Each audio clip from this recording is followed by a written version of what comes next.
Mr. Woolfe. Bardzo proszę.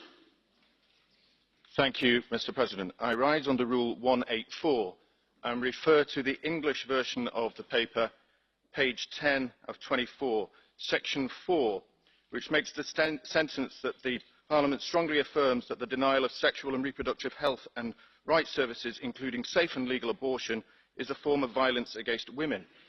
This clause could effectively make it a criminal offence for anyone who believes in the reduction of abortion or believes in abortion. The accompanying legal paper that is attached to it makes no reference to the potential crime of being an abortion denier. I would therefore ask and respect that the legal team refers to this document and reviews it once again. Otherwise, millions of people in the European Union as a result of this could be deemed a criminal immediately upon this vote. Thank you. Dziękuję bardzo. Notowujemy to wystąpienie, choć ono jest trochę I've just left the European Parliament chamber where we've been voting this afternoon on a number of things that we all know impacts the lives of people in Europe and those in the United Kingdom. One of those things that we voted on today is this report. It's the interim report from the Civil Liberties, Justice and Home Affairs Committee in conjunction with the Committee on Women's Rights and Gender Equality. Now, on the face of it, it seems a fairly innocuous report, something that's important, and that is protecting women from violent abuse, whether it's domestic or otherwise. Things that I fervently believe in and certainly agree with.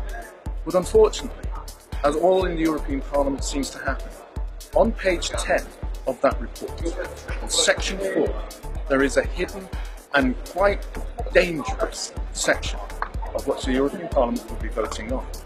Let me read that to you. It says here, the EU strongly affirms that the denial of sexual and reproductive health and rights services, including safe and legal abortion, is a form of violence against women and girls. Have a think about that for a moment. Think of the ramifications. It is saying that if you deny services, or indeed abortion, to women, it is a violence, an act of violence against women and girls.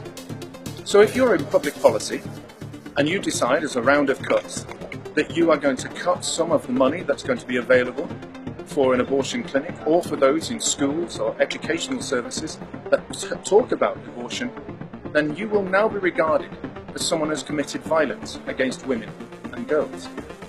If for your political, religious or other beliefs, you believe in defunding an organisation like Planned Parenthood or similar bodies because you think that they have committed crimes, or you think that they are immoral, or for whatever reason you have voted for people to do that, then you will now be regarded as committing violence against women and girls. Or if, for example, you take the view that after research, you've looked upon it and said, well, you know, in all the circumstances at the moment, we can reduce the legal limits before abortion has to be prevented, say from 23, 24, 22, or even lower. But for taking that view on abortion, you will now be regarded as deemed to have committed violence against women and young girls. The consequence of that is that you are criminalising people's ideas, beliefs and views. It is a vote today to criminalise pro-life beliefs and views. It is a vote today to criminalise those people who question the orthodoxy of those here on the left who argue that there should be no view on abortion other than allowing it completely, or even the changes that are involved. This is a dangerous step forward in this place because we are beginning to criminalise ideas, criminalise beliefs, criminalise views.